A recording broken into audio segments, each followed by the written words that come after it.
اور داؤد نے کہا، یہی خداوند خدا کا گھر اور یہی اسرائیل کی سوختنی قربانی کا مذبح ہے۔ ہیکل کی تعمیر کے لیے تیاری۔ اور داؤد نے حکم دیا کہ ان پردیسیوں کو جو اسرائیل کے ملک میں تھے جمع کریں، اور اس نے سنگ تراش مقرر کیے کہ خدا کے گھر کے بنانے کے لیے پتھر کاٹ کر گھڑیں۔ اور داؤد نے دروازوں کے کواڑوں کی کیلوں اور قبضوں کے لیے بہت سا لوہا اور اتنا پیتل کے تول سے باہر تھا اور دیودار کے بے شمار لٹھے تیار کیے، کیونکہ سیدانی اور سوری دیودار کے لٹھے کثرت سے داؤد کے پاس لاتے تھے۔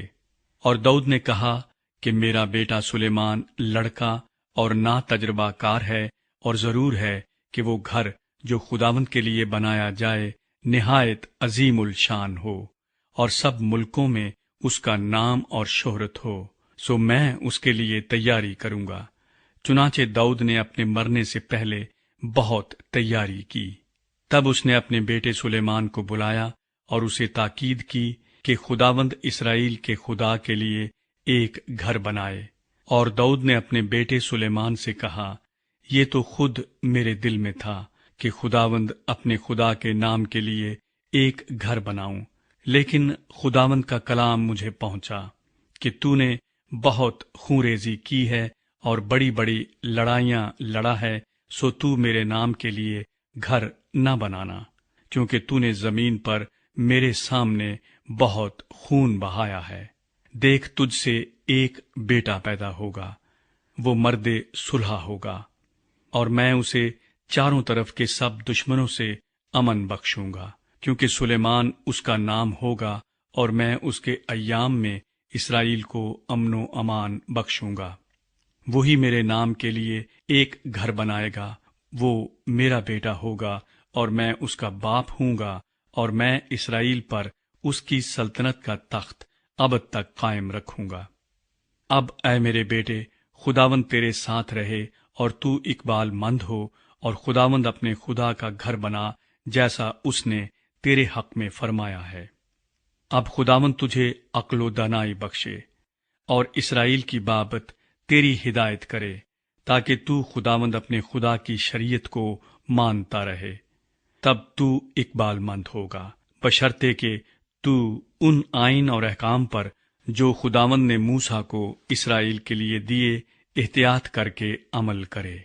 سو ہمت باندھ اور حوصلہ رکھ، خوف نہ کر، ہراساں نہ ہو۔ دیکھ، میں نے مشقت سے خداوند کے گھر کے لیے 1,00,000 قنطار سونا اور 10,00,000 قنطار چاندی اور بے اندازہ پیتل اور لوہا تیار کیا ہے، کیونکہ وہ کثرت سے ہے، اور لکڑی اور پتھر بھی میں نے تیار کیے ہیں، اور تو ان کو اور بڑھا سکتا ہے۔ اور بہت سے کاریگر پتھر اور لکڑی کے کاٹنے اور تراشنے والے اور سب طرح کے ہنرمند جو قسم قسم کے کام میں ماہر ہیں تیرے پاس ہیں۔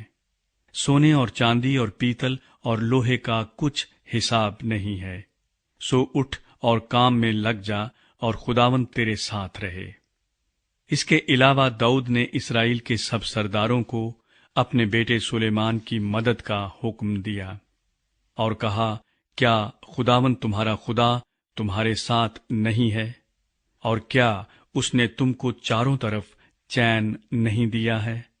کیونکہ اس نے اس ملک کے باشندوں کو میرے ہاتھ میں کر دیا ہے، اور ملک خداوند اور اس کے لوگوں کے آگے مغلوب ہوا ہے۔ سو اب تم اپنے دل کو اور اپنی جان کو خداوند اپنے خدا کی تلاش میں لگاؤ، اور اٹھو اور خداوند خدا کا مقدس بناؤ، تاکہ تم خداوند کے عہد کے صندوق کو اور خدا کے پاک برتنوں کو اس گھر میں جو خداوند کے نام کا بنے گا لے آؤ۔